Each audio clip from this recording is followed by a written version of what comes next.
রাধে রাধে বন্ধুরা, আজকে আমরা বেরিয়ে পড়েছি আমাদের বাগানবাড়ি পুকুরে মাছ ধরবো বলে। তো দেখুন, এই যে এটা হচ্ছে আমাদের পুকুরটি আমাদের বাড়ি থেকে কিন্তু বেশি দূর না, এটা আমাদের বাড়িরই পুকুর। তাই আমরা আজকে মাছ ধরতে বেরিয়ে পড়েছি। তো দেখুন, উনি আগে আগে জাল নিয়ে বেরিয়ে পড়েছেন।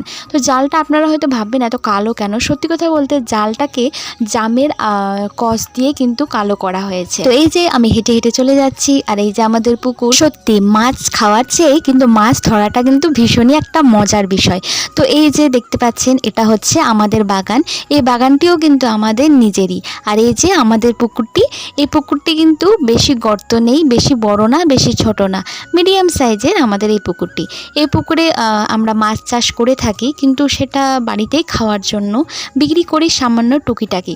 তো এই বাগানটি দেখছেন, বাগানে কিন্তু তেমন আম নেই, আমগুলো সব বিক্রি করে দিয়েছি 15-20 দিন হলো।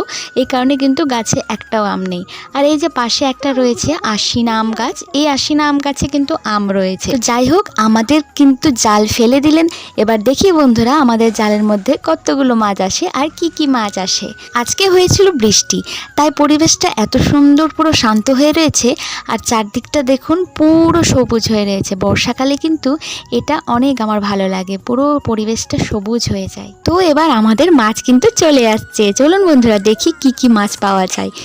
ও, এতে তো রয়েছে পুরো ময়া মাছ। দেখুন কতগুলো ময়া মাছ ধরেছে বন্ধুরা। এইগুলো কিন্তু আমি এখনই ছাড়ালাম। আর এখানে শুধু ময়া মাছই পেয়েছি, কয়েকটা বড় মাছও উঠেছিল, কিন্তু বড় মাছগুলো ছেড়ে দিয়েছি। তো সেখান থেকে সরে যাওয়ার পর আমরা চলে গেলাম আর একটা অন্য জায়গায়। আর এখানে দেখুন, আমাদের আম ছিল বলে সেগুলো জোগানোর জন্য একটা মাচান তৈরি করে হয়েছিল, সেই মাচানটিও আমি দেখালাম। আর ওই যে উনি পুকুরে নেমে আছেন, একটা অন্য জায়গায় জাল ফেললেন, কারণ একই জায়গায় কিন্তু মাছগুলো থাকে না, তারা কিন্তু সরে যায়। তো এই যে দেখতে পাচ্ছেন, উনি আবারও উঠাচ্ছেন। দেখা যাক এখানেও আমরা কি কি মাছ পাই।